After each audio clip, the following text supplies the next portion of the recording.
बाबा बाल भारती जी समाध प्राचीन शिव ਮੰਦਰ ਸੈਕਟਰ 71 ਵਿਖੇ ਚੱਲ ਰਹੀ ਸ਼੍ਰੀਮਦ ਭਾਗਵਤ ਕਥਾ ਦੇ ਵਿੱਚ ਪਹੁੰਚੇ ਸਵਾਮੀ ਸੰਪੂਰਨਾਨੰਦ ਅਤੇ ਐਮਐਲਏ ਮੋਹਾਲੀ ਕੁਲਵੰਤ ਸਿੰਘ। ਇਸ ਮੌਕੇ ਤੇ ਸਵਾਮੀ ਸੰਪੂਰਨਾਨੰਦ ਵੱਲੋਂ ਕਥਾਵਾਚਕ ਆਚਾर्य ਜਗਦੰਬਾ ਰਤੂੜੀ ਨੂੰ ਹਾਰ ਪਾ ਕੇ ਸਨਮਾਨ ਕੀਤਾ ਗਿਆ। ਇਸ ਮੌਕੇ ਤੇ ਮੰਦਰ ਕਮੇਟੀ ਵੱਲੋਂ ਵੀ ਸਵਾਮੀ ਸੰਪੂਰਨਾਨੰਦ ਜੀ ਅਤੇ ਐਮਐਲਏ ਮੋਹਾਲੀ ਤੇ ਉਹਨਾਂ ਦੀ ਟੀਮ ਨੂੰ सम्मान किया गया। अमूल्य समय निकालकर इस समागम का शोभा बढ़ाया और हल्का मोहाली विधायक सरदार श्री कुलवंत जी हमारे बीच में पहुंचे हैं। इनके साथ जो समस्त टीम जोरदार ताली से स्वागत। पूज्य व्यासी इनका स्वरूप भेंट करें और आशीर्वाद।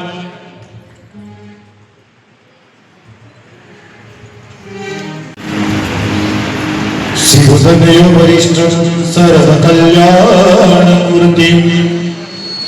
परशुकमलहस्तं शोभितं मोदकेन अरुणकुसुममाल्यां व्यालयर्घ्योपवीतिं मम हृदयनिवासं श्रीगणेशं नमामि। आज व्यासपीठ पर सुशोभित भागवत के मुर्यन्य विद्वान आदरणीय श्री जगदम्बा प्रसाद जी, और ये ऐसा मास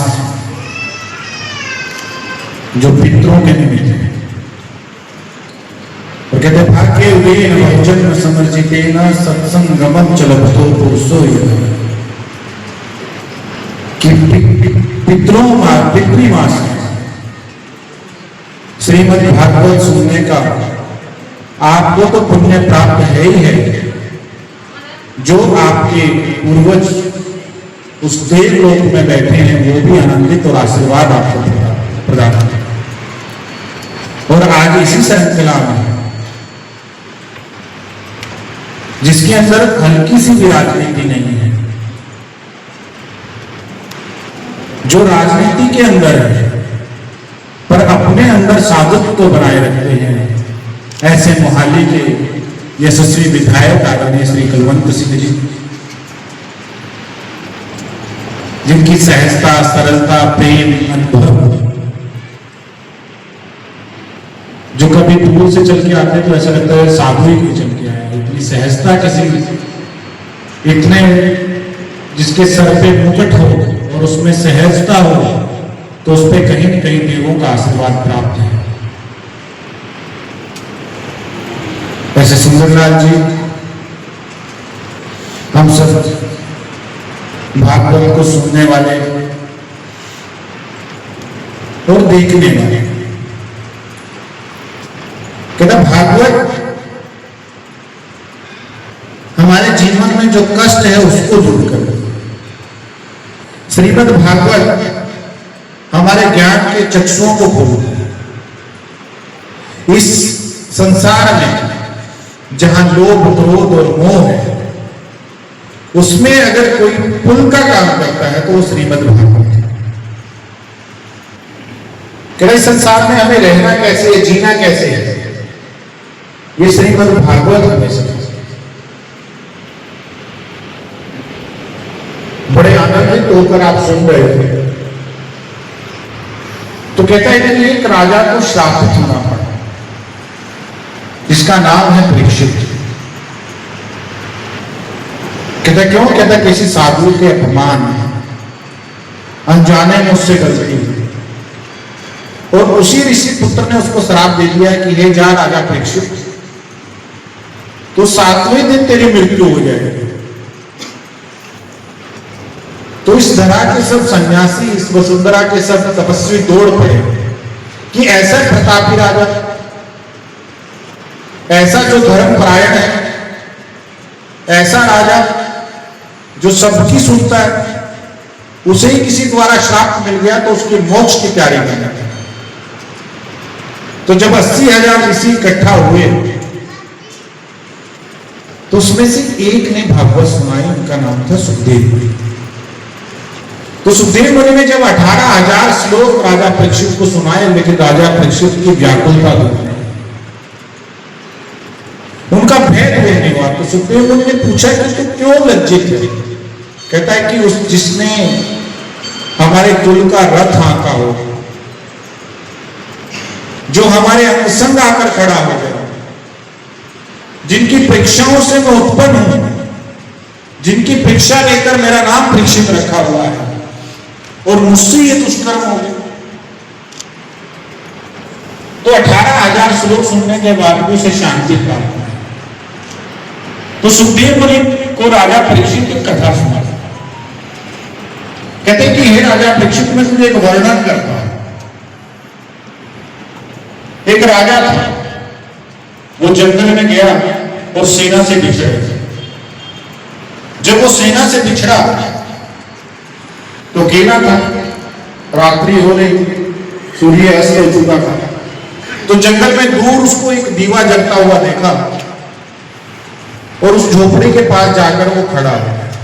जब वो उस झोपड़ी पे गया, क्योंकि वो जंगल में रहने वाले व्यक्ति की थी, वो राजा जो इत्रों के बीच में रहता था, जो सुगंधित वस्तुओं पुष्पों के बीच में रहता था, उसे गंध आने लगी। परंतु जब विवश होता है व्यक्ति तो किसी से भी सहारा मांग लेता। तो उसने उसका दरवाजा खटखटाया उस जंगली व्यक्ति ने, और वो बाहर निकल के आया कि भैया बताओ। कहता मुझे रात्रि भर विश्राम करने का स्थान है, मुझे रात्रि भर एक कक्ष दे दे।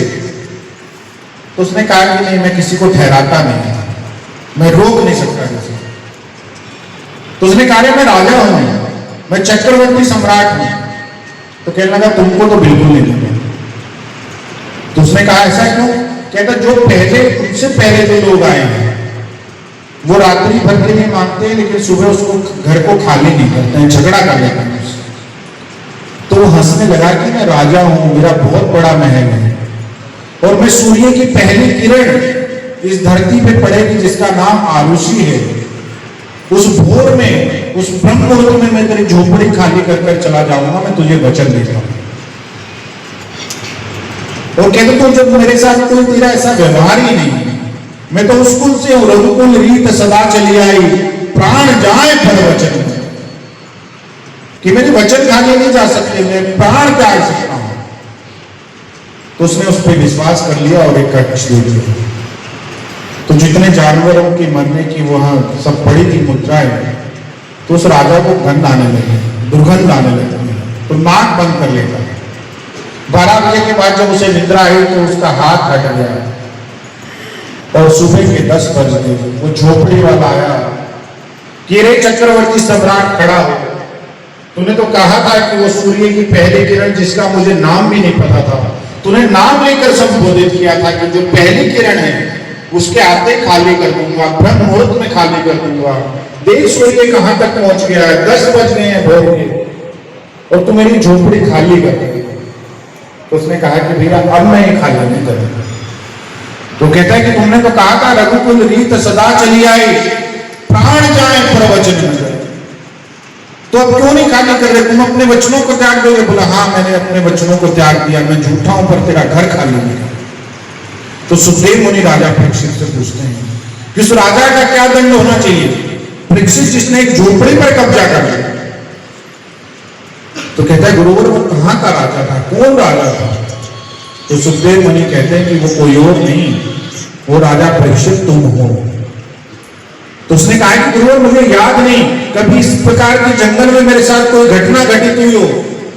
तो कहता है राजा परीक्षित, जब तू मां के गर्भ में आया था, 9 मास अंदर था, तो नित्य प्रार्थना करता था कि मुझे इस धरती पे जन्म दो, मैं अपनी मुक्ति का साधन कर कर, मैं कथाओं को सुनकर, मैं अपने कल्याण के मार्ग खोज कर उस ईश्वर तत्व में विलीन हो जाऊंगा। पर कोई संसार में 18,000 श्लोक सुनने के बाद भी तू गति छोड़ने को तैयार नहीं, तू शरीर छोड़ने को तैयार नहीं, तू ईश्वर को भजने के तैयार नहीं है जो एक पल में आता है। कहता हाथ छुटाए जात हो निर्भर जान के मोहे, और हृदय से जब जाओगे जब मैं जानू तो है। कहता जो आ जाता है बुलाने से, जो खा लेता है खाने से भगवान कहता है तुम मुझे पानी दो मैं तुम्हें दूध दूंगा, तुम मुझे दूध दो मैं तुम्हें अमृत दूंगा, तुम अमृत देने मात्र का संकल्प करो, मैं सर्वत्र देने में पल नहीं दूंगा। कहता उसे अर्पित करना पड़ता है मन को, चित्त को, बुद्धि को, अहंकार को। और कहता जो उसे एक पल के लिए भसता है, जो भक्त है वो एक पल के लिए उसे कहता है कि वो भक्त को कहा है कि एक कदम मेरे पास आ। तो भक्त बड़े चतुर होते, तो भक्त कहता है कि भगवान तुम्हारे मैं एक कदम चलूंगा, तुम 100 कदम भी चलोगे तो कैसे आओगे मेरे पास। तो भगवान भक्त को समझाते हैं कि तू राजा बलि से पूछ के देख कि मेरे कदम कितने बड़े हैं, तू एक बड़ा, मेरा एक भी तुझे तेरे तक पहुंच जाएगा। तो श्रीमद् भागवत का स्वर्ण और ये भी इस मास में तो हम सबको पुण्यदायी हो, हमारे पितरों को मोक्ष की ओर लेके जाए और हमारे अंदर संस्कार जागृत हो। मैं तो छोटा सा ब्रह्मचारी हूँ और मेरे पीठ एक ही है, वचन एक है, वाक्य एक है। मैं तो इन वस्त्रों के साथ सिर्फ एक गीत गुनगुनाने को मिला है कि सर्वे भवन्तु सुखिनः, सर्वे सन्तु निरामया, सर्वे भद्राणि पश्यन्तु, मा कश्चित् दुःखभाग् भवेत्। ओम शांति शांति। गुरु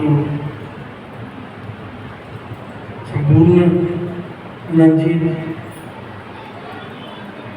और बहुत सत्कारयोग अज कथा जी जगतार जननी है, ये कथा सुना रहे थे सारे जगदम्बे अरुणी जी जेडे साडे बड़े सत्कारयोग ने और इन्होंने प्रोग्राम हमेशा ही ये करते रहते हैं मोहाली के विच।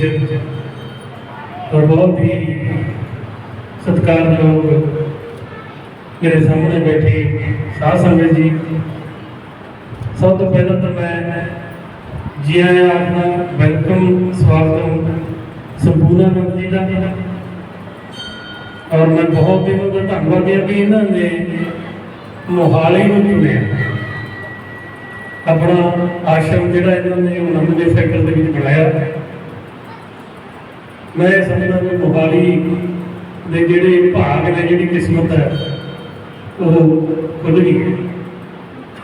पहुंचे हुए महान पुरुष जिथे जाते हैं उथे अपनी मेहर की जो बारिश करते हैं तो जो सारा आला दुआला है वो खुशियों के नाल, खेड़िया के नाल झूमता है, सुख ते समृद्धि नाल झूमता है। तो मैं ये समझता भी साढ़े बहुत ही सत्कारयोग संपूर्णानंद जी जिहड़े अज इत्थे हाजी भर रहे हैं, आप सारे अज आशीर्वाद देने इत्थे आए ने, उन्होंने बड़ी कृपा की है साढ़े ते। उन्होंने मोहाली शहर में चुन के अपना स्थान इत्थे बनाया, ग्रहण किया और असी मोहाली वासियों के धन्यवाद है। मुझे लगता है भी आने वाला टाइम है जो साढ़े मोहाली शहर के मेरे हल्के के लिए बहुत ही खुशियां ते खेड़िया होगा, क्योंकि जिथे इन्हों के महान पुरुष रहते हैं उत्थे सुख की समृद्धि का जोड़ा वस है वो होंगे।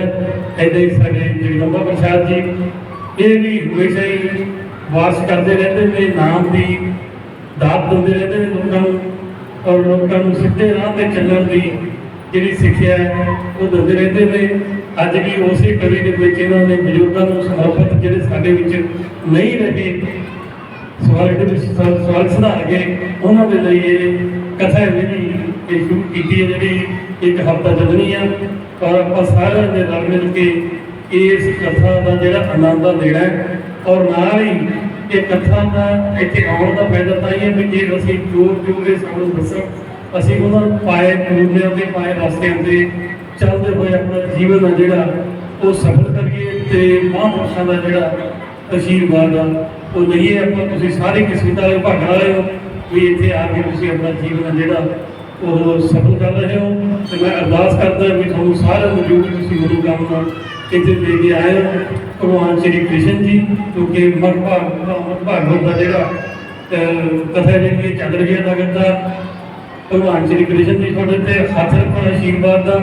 साढ़े स्वामी संपूर्णानंद जी बैठे ने, इन्हों का आशीर्वाद सानू मिले तो जगदम्बे प्रसाद जी ऐसे साढ़े सानू नाम की दान है जोड़ा वो बख्शते रहे। मैं अरदास करता है और सारे बहुत धन्यवाद।